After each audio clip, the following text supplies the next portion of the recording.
आज चैप्टर खत्म करने के बाद ही क्लास की छुट्टी होगी, जितनी देर में चैप्टर खत्म हो। जरा मुझे बताइए किसके बीच में ग्राफ था, प्रेशर वर्सेस वॉल्यूम। ये एक्सपेरिमेंट ओरिजिनली किस वैज्ञानिक के द्वारा करा गया था? टी एंड्रूज नाम का वैज्ञानिक था जिसने ये करा था। मैंने आपको ये जरूर बोला होगा, आपसे 100% मैं श्योर हूं इस बात को लेकर कि आप एनसीईआरटी में डायग्राम जरूर देखिएगा, बहुत कलर डायग्राम बना होगा बढ़िया सा। इस तरह का डायग्राम आया था बच्चों, ध्यान से देखो। Yes sir.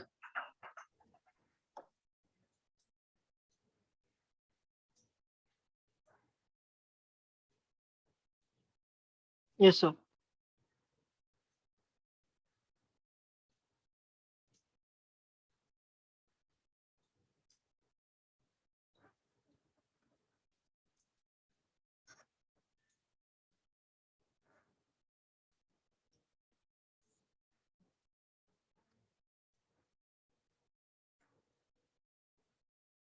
हाँ भाई, T1, T2, T3, T4। आपने क्या देखा इस चीज में, क्या चीज ऑब्जर्व कर रहे हो? जैसे जैसे टेम्परेचर बढ़ता जा रहा है वैसे वैसे क्या हो रहा है, ये हॉरिजॉन्टल पोर्शन आपको क्या कम होते हुए दिख रहा है? Yes sir. Yes sir. ये हॉरिजॉन्टल, जब मैं आपको रिवाइज करा रहा हूँ क्योंकि कल का गैप हो गया था, जरा जल्दी से बताइए प्लीज। लिक्विड और किसके बीच में है? गैस के। Liquid equilibrium. Liquid gas equilibrium. यहाँ पर क्या रखा गया है? यहाँ पर गैस। ये पॉइंट ए है, इस पॉइंट पर कौन सा फिनोमेना कर रहा हूँ? लिक्विफैक्शन स्टेट स्टार्ट हो रही है। क्या हुआ था? और यहाँ कौन सी स्टेट है? Liquid state. Liquid state. अच्छा, उस दिन शायद एक बच्चे ने क्वेश्चन पूछा था ये वाली बात। यहाँ पर लगातार गैस लिक्विड में बदल रही है लेकिन प्रेशर बढ़ता हुआ दिख नहीं रहा, क्यों? गैस के मॉलिक्यूल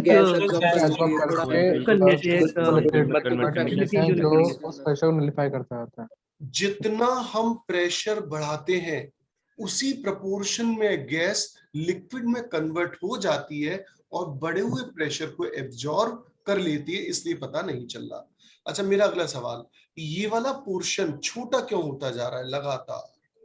क्योंकि वेलोसिटी बढ़ती है और टेम्परेचर बढ़ता है, क्योंकि लिक्विड स्टेट कम हो गई है, गैसीय स्टेट बढ़ गई है। अच्छा, जिस टेम्परेचर पर, देखिए ये टीसी आ गया, व्हाट इज टीसी? मैंने बताया होगा आपको, critical temperature temperature at which liquid formation stop. अच्छा एक बात बताओ, किसकी डेफिनेशन लिखा दी क्या हमने क्रिटिकल टेम्परेचर की? सर आपने बता दी सर, वो भी बता दी थी आपने।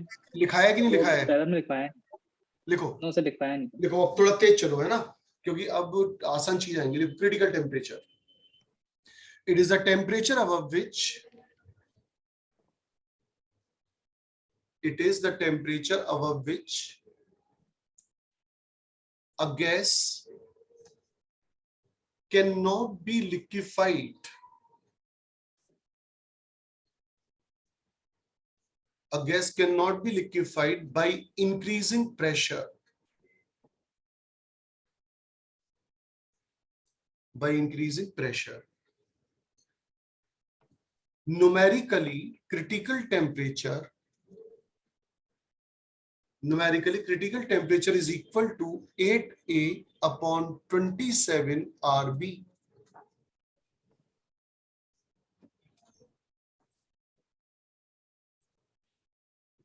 Here A and B are, बताइए क्या है? Van der Waals pressure constant और B वॉल्यूम कांस्टेंट, और R क्या है? Universal gas constant.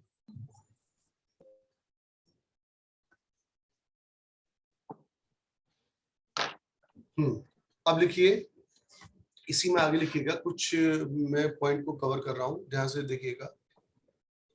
ऐसे लिखना, देखो बेटा, टीसी, टीसी की फुल फॉर्म बताइए।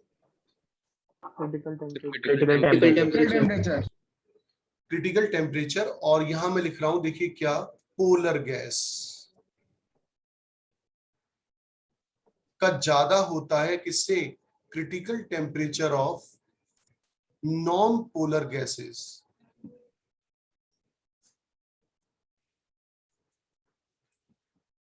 पोलर गैस जैसे मान लीजिए मैंने लिखी अमोनिया, और एक नॉन पोलर गैस लिखी मैंने मान लीजिए हाइड्रोजन या नाइट्रोजन।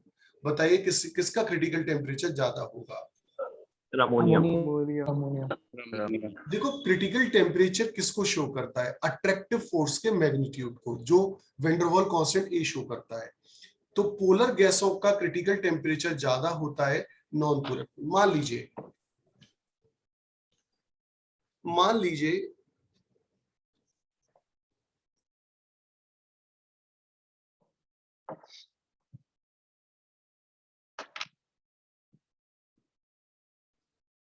हाँ, जैसे मान लीजिए मेरे वो वाईफाई से चले दूसरे मोबाइल।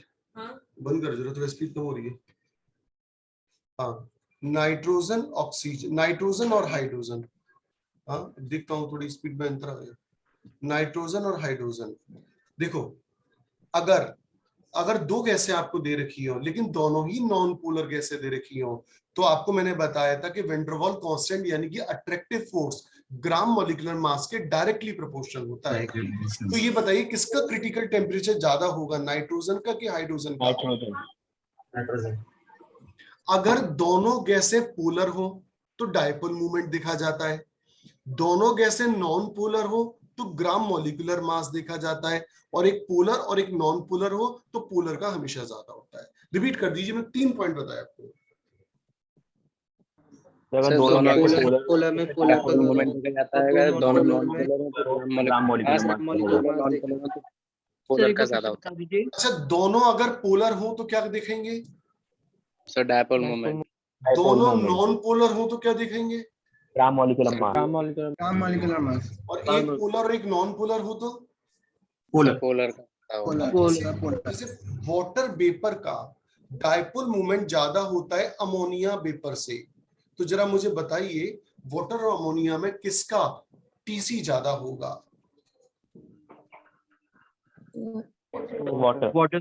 Water vapour. जल्दी से नोट करिए फटाफट से, तीनों बातें। In case of non polar gases, इसी पॉइंट को लिखा रहा हूं मैं सर। H2 और NH3 से दोनों ही पोलर हो गए ना सर? हाँ बेटा, पानी ज्यादा पोलर होता है। तो लेकिन सर इसमें हम क्या ग्राम मोलर मास के वो नहीं लगा सकते प्रॉपर्टी? क्योंकि सर इसमें भी जैसे सही भी हो सकता है, गलत भी हो सकता है, उसमें बंदी सेफली नहीं जा सकते। अच्छा सर। इन केस ऑफ, मैंने क्या बोला था बेटा, बताना। Case of non polar gases, non polar gas. In case of non polar gases critical temperature is directly proportional to gram molecular mass.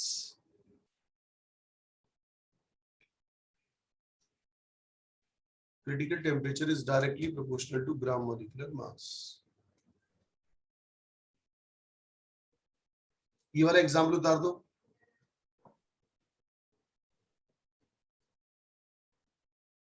Written sir हाँ, सर आपने कहा था सर बी बढ़ेगा जब साइज बढ़ेगा गैस का, तो सर ग्राम मॉलिक्यूलर मास बढ़ने से क्रिटिकल टेम्परेचर कम नहीं होना चाहिए? नहीं, क्यों? क्रिटिकल टेम्परेचर अट्रैक्टिव फोर्सेस के मैग्नीट्यूड को शो करता है, और अट्रैक्टिव फोर्स का मैग्नीट्यूड 2-3 बातों पर डिपेंड करता है, ग्राम मॉलिक्यूलर मास पर, नंबर ऑफ इलेक्ट्रॉन्स पर, और सरफेस एरिया पर। तो अब आप ये देखिए, नाइट्रोजन का जो है मॉलिक्यूलर मास ज्यादा है, नंबर ऑफ इलेक्ट्रॉन ज्यादा है, वेंडरवॉल अट्रैक्शन ज्यादा है, और इसलिए क्रिटिकल टेम्परेचर भी इसका ज्यादा होगा। लिखिए, लिखाऊं बच्चों? Yes sir. एक और लिखिए, ऐसे लिखना। देखो मैं एक और ऑब्जेक्टिव पॉइंट कवर कर रहा हूँ, ये सब पॉइंट लिख लिए कि जो आपने बोर्ड पे लिखे हुए इस समय? यस। देखो ऐसे लिखना। सर रह गया था थोड़ा सा। हाँ लिखो लिखो, फटाफट लिखो।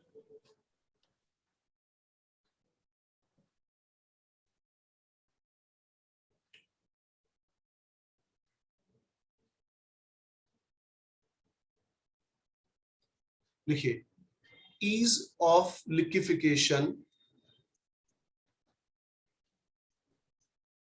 और यार ये गड़बड़ कर रहा है, ये अचानक पता नहीं क्या हो गया इसको।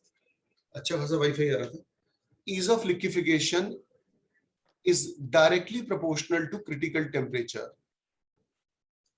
जिसका क्रिटिकल टेम्परेचर ज्यादा वो उतनी ही जल्दी गैस लिक्विफाई हो जाएगी। ईज ऑफ लिक्विफिकेशन का मतलब कितनी जल्दी कोई गैस लिक्विड में कन्वर्ट होती है। अब मैं देखो आपको एक बहुत खास बात बताऊंगा, है ना। आप भी सोचते हो यार बचपन से अपन लोग जाने क्या पढ़ते थे। सुनना, जैसे मैंने आपके सामने लिखा गैस एंड वेपर, दो शब्द लिखे मैंने आपके सामने,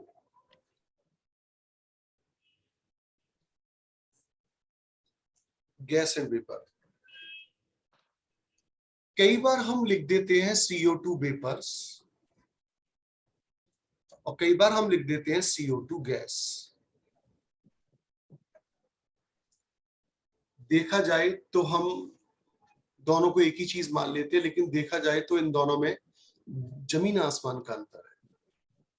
अगर आपने ये कह दिया कि ये गैस है तो आप कुछ भी कर लो, आप इससे लिक्विफाई नहीं कर सकते। केवल वेपर को ही लिक्विफाई किया जा सकता है, किसी गैस को लिक्विफाई नहीं किया जा सकता। सुनो मेरी बात। ईशु यादव, क्या काम है बेबी? सर आपने बताया कि अगर CO2 को गैस कह दिया तो उससे लिक्विफाई नहीं किया जा सकता, सिर्फ CO2 वेपर को लिक्विफाई किया जा सकता। तो मैं आपको क्या बता रहा हूं, देखें ध्यान से। मान लीजिए आपको जो गैस दे रखी है वो CO2 गैस है और एग्जामिनर ने कहा कि इसका क्रिटिकल टेम्परेचर है 31.3 डिग्री सेल्सियस। अच्छा Divyansh Tomar, what is the definition of critical temperature? The temperature above which a gas cannot be converted into liquid.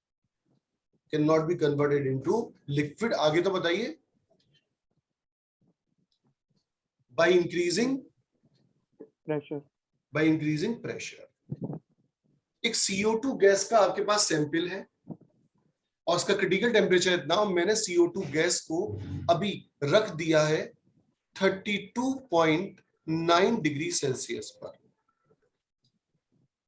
अब आप ये बताइए CO2 गैस को क्या आप लिक्विफाई कर पाओगे प्रेशर बढ़ाकर? No sir. Temperature is that temperature. If a gas is kept above critical temperature, you cannot liquefy by increasing pressure. तो क्रिटिकल टेम्परेचर इसका कितना है 31.3 और आपने इसको रखा हुआ है, उस कंटेनर का वॉल्यूम टेम्परेचर रखा है आपने 32.9। आप कितना भी प्रेशर लगा लो वो लिक्विफाई नहीं होगी।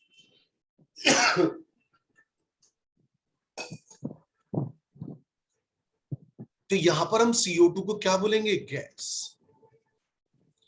अब दूसरी बात, आपने CO2 गैस ली, उसका क्रिटिकल टेम्परेचर आपने ले लिया, मान लीजिए आपने उस कंटेनर का टेम्परेचर ले लिया 25 डिग्री, तो क्या आप उस CO2 को लिक्विफाई कर पाओगे? Answer is yes. क्यों? क्योंकि गैस इसके नीचे रखी हुई है लेस देन क्रिटिकल टेम्परेचर। यहाँ पर CO2 को हम कहेंगे वेपर। यस सर, वेपर अब मैं दो तीन शब्द बोलूंगा इंग्लिश में, आप उसका मतलब समझना। If a volatile substance, repeat करिए मेरी बात। Volatile substance is kept above the critical temperature, then it is termed as gas and it cannot be liquefied by increasing pressure. Repeat करिए मेरी बात को। So if a volatile gas If a volatile is kept substance above the critical temperature, temperature then it above is the called critical gas temperature, and then it it cannot cannot be be liquefied by liquefied. increasing Then pressure. it is gas. अगर किसी volatile substance को उसके critical temperature के ऊपर रख दिया तो आप उसको लिक्विफाई नहीं कर सकते और उसे हम कहते हैं गैस। अब दूसरा स्टेटमेंट सुनना और मेरे को बताना। If a volatile substance is kept below its critical temperature, then it can be liquefied by increasing pressure and it is termed as vapors. Anyone in the class? If a volatile substance is kept at a temperature below the critical temperature, then it can be liquefied and it is known as vapor. अच्छा चलिए मैं किसी बच्चे से पूछता हूँ, या कोई बच्चा बता सकता है जिसका मन करे। Siddhant Bansal, Yes, sir. do you find any difference between gas and vapor of a volatile substance? Yes, sir. So Yes. gas, so in gas, so the temperature is above the that critical temperature, so it cannot be liquefied. But in vapor, temperature is below the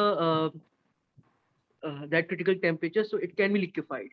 इसका मतलब ये हुआ कि अगर किसी volatile substance को उसको critical temperature के नीचे रख दोगे तो उसका लिक्विफिकेशन पॉसिबल है और उसे वेपर कहेंगे, और अगर उसको अगर आपने रख दिया क्रिटिकल टेम्परेचर के ऊपर तो उसे क्या टर्म दिया जाता है? गैस। गैस। पहले मैं इस बात को लिखा दूं, फिर मैं आपसे 2-3 क्वेश्चन पूछूंगा। लिखो, हेडिंग डालो, क्रिटिकल टेम्परेचर के अंदर ये gas and vapour. If a volatile substance, if a volatile substance is kept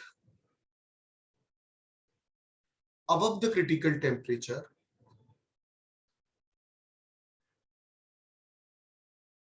then it is termed as gas. gas को ना inverted comma में लिखना, then it is termed as gas, and it cannot be liquefied, and it cannot be liquefied by increasing pressure. Sir एक minute sir, आप repeat करा देंगे, मैं disconnect हो गया था। कर दो रिपीट कर दो भाई।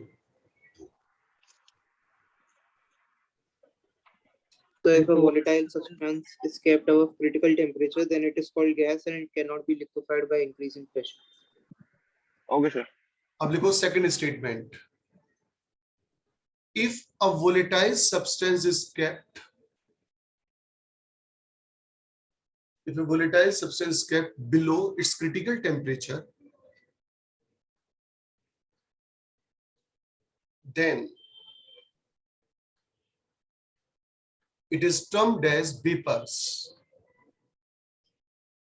That is termed as vapors.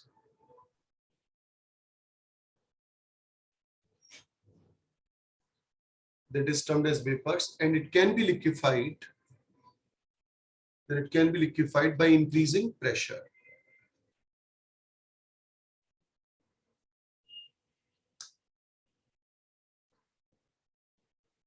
लिख लिया बेटे?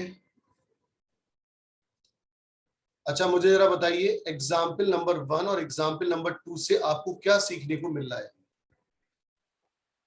सर तो कार्बन डाइऑक्साइड को हमने क्रिटिकल टेम्परेचर के ऊपर रखा तो वो गैस के टर्म करा जाएगा, एंड इसको लिक्विड में कन्वर्ट नहीं करा सकता प्रेशर इंक्रीज करके। एंड सेकंड वाले केस में हमने उसको 25 डिग्री सेल्सियस मतलब उसके क्रिटिकल टेम्परेचर से नीचे रखा तो उसको हम वेपर स्टेट बोलेंगे, एंड उसको लिक्विड में कन्वर्ट करा सकते हैं प्रेशर इंक्रीज करके। ठीक है, क्या आप लोगों ने नोट कर लिया एग्जाम्पल? Yes, sir. लिखो अब आगे, कंटिन्यूएशन में लिखना, hydrogen, helium, nitrogen and oxygen. Hydrogen, helium, nitrogen, oxygen are so-called inverted comma use करिए, so-called permanent gases, are so-called permanent gases because their critical temperature is very, very low. Because their critical temperature is very, very low. While gases such as CO2, ammonia, SO2, SO3 are temporary gases,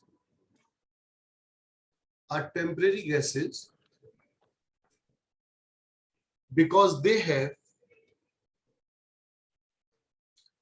significant critical temperature. because they have significant critical temperature.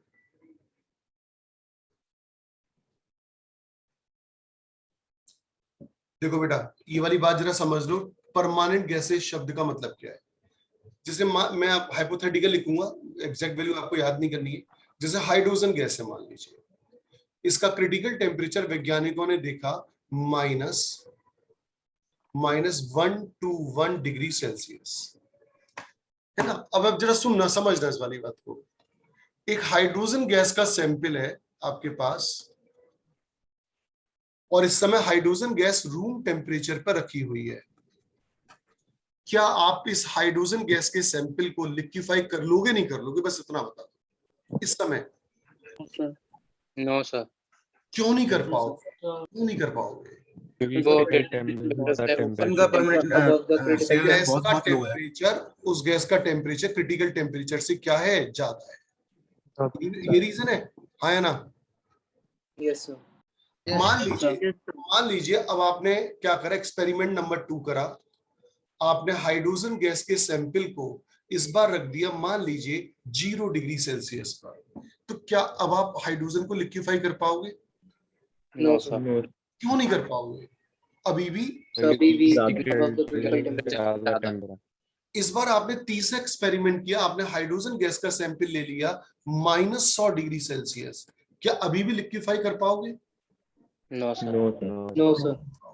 इस बार आपने hydrogen gas का sample रखा मान लीजिए -123 degree Celsius पर, yes sir. तब आप लिक्विफाई कर पाओगे? कर लेंगे। अब कर लोगे, क्यों कर लोगे? रीजन बताओ। क्योंकि तो टेम्परेचर अब आपने क्या करा, क्रिटिकल टेम्परेचर के नीचे रख दिया है। तो पहले अगर आप किसी भी गैस को लिक्विफाई करना चाहते हो तो उस गैस के टेम्परेचर को घटाकर पहले क्रिटिकल टेम्परेचर के नीचे लाओ, फिर बढ़ाओ प्रेशर, फिर वो लिक्विफाई होगी। ईशांत, क्या काम है? सर अगर किसी गैस को लिक्विफाई करना है तो उसका टेम्परेचर घटा के क्रिटिकल टेम्परेचर के नीचे लाना पड़ता है, फिर प्रेशर बढ़ा के लिक्विफाई करते हैं। अच्छा, ये अब आप ये सोचो कि अच्छा, आपके घर में जो एसी लगा है उसका मिनिमम टेम्परेचर कितना आप ला सकते हो, सोच के बताओ। उसमें लिखा होगा 16 डिग्री सेल्सियस। 16 डिग्री बहुत चिल्ड हो जाता है ना कमरा, 16 डिग्री पे बहुत चिल्ड हो जाता है। तो अब आप ये सोचो, हाइड्रोजन गैस का टेम्परेचर घटा कर कहां तक लाना है, माइनस में, वही 121, और हीलियम में तो 200 तक चला जाता है माइनस में। इसलिए हमने क्या कहा, इतने अनरियलिस्टिक टेम्परेचर को, कि इस टेम्परेचर को अटेन करना चूंकि बहुत मुश्किल है, इसलिए हम कहते हैं कि वह हाइड्रोजन हुई। कैसी गैस हुई? Permanent gases. बात समझ में आई नहीं आई? एक बार फिर से रिपीट करवा दीजिए, मतलब कर दीजिए जो आपने बोला अभी। एक्चुअली बहुत कम टेम्परेचर है ना हाइड्रोजन का क्रिटिकल टेम्परेचर, तो इसको अटेन करना बड़ा मुश्किल है, इसलिए परमानेंट बोल दिया है। अच्छा, एक दूसरा लो सुनो। सर हाँ सर, ये पता कैसे करें सर -120 डिग्री सेल्सियस तक? एक्सपेरिमेंट काय के लिए होते हैं, ये कोई वो थोड़ी होती है अंताक्षरी के कुछ भी निकल आए। ये तो एक्सपेरिमेंट होते हैं वैज्ञानिकों के। भाई पानी का बॉइलिंग पॉइंट 100 डिग्री सेल्सियस है, कैसे पता चला? एक्सपेरिमेंट मान लो, हाइपोथेटिकली बोल रहा हूँ, टेम्परेचर याद आपको करनी नहीं है, वो तो एग्जाम में होते हैं। सर मान लीजिए SO2 का क्रिटिकल टेम्परेचर 33.1 डिग्री है, तो और इस समय बिल्कुल समर सीजन है और टेम्परेचर चल रहा है बाहर का मान लो 40 डिग्री सेल्सियस। बताओ SO2 को इस समय लिक्विफाई कर पाओगे, नहीं कर पाओगे? नहीं सर। अच्छा, आज मान लीजिए आज का क्रिटिकल टेम्परेचर, मैं देख रहा हूँ घर में मेरी घड़ी लगी है, आज का मैं देख रहा हूँ रूम का टेम्परेचर 27 डिग्री दिखा रहा है मेरे को, और SO2 इस समय यहाँ पर है, कर लोगे? कर लेंगे सर। कर लेंगे सर। अच्छा, आराम से कर लोगे ना 27 डिग्री पर? Yes sir. Yes sir. इसलिए SO2 को क्या बोला गया? Temporary gases. अच्छा, क्या सेंस दे रहा है ये हाइड्रोजन गैस परमानेंट गैसेस है? क्या सेंस है इसका? जो क्रिटिकल टेम्परेचर सर, उसका एक सर उसका क्रिटिकल टेम्परेचर सही है, इतना मतलब लो कि है कि अचीवेबल है, और हाइड्रोजन का सर अचीवेबल भी नहीं है, मतलब -121 डिग्री सर। हाँ ठीक है, अब लिखे हैं सर अगर क्रिटिकल टेम्परेचर के इक्वल हो जाए टेम्परेचर, तब क्या इक्वल। वैसे प्रैक्टिकली हो नहीं पाता है, और उस पर रिजल्ट अच्छे नहीं आते हैं एक्चुअली, वो एक्सपेरिमेंट प्रॉपरली होता नहीं है उस पर, इसलिए हम बोलते हैं जस्ट अबव होना चाहिए तभी रिजल्ट आता है। लिखिए critical pressure,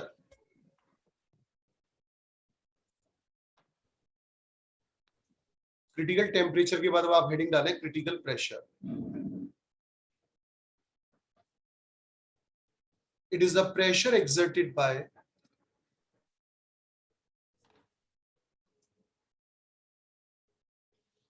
it is a pressure exerted by 1 mole gas, 1 mole gas at critical temperature. Critical temperature पर 1 मोल गैस के द्वारा जितना प्रेशर एक्सर्ट हो जाता है उसे कहते हैं क्रिटिकल प्रेशर। जरा बताइए what is critical pressure? The pressure exerted by 1 mole of critical temperature. Numerically it is equal to A upon 27B square, 27B square। Derivation course में इसलिए करा नहीं रहा हूं। Definition number 3, critical volume.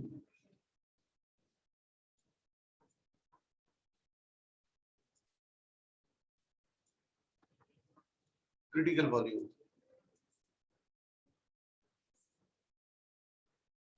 it is the volume attained by, it is the volume attained by 1 mole gas, it is the volume attained by 1 mole gas under critical conditions of temperature and pressure. It is the volume attained by 1 mole gas under critical conditions of temperature and pressure.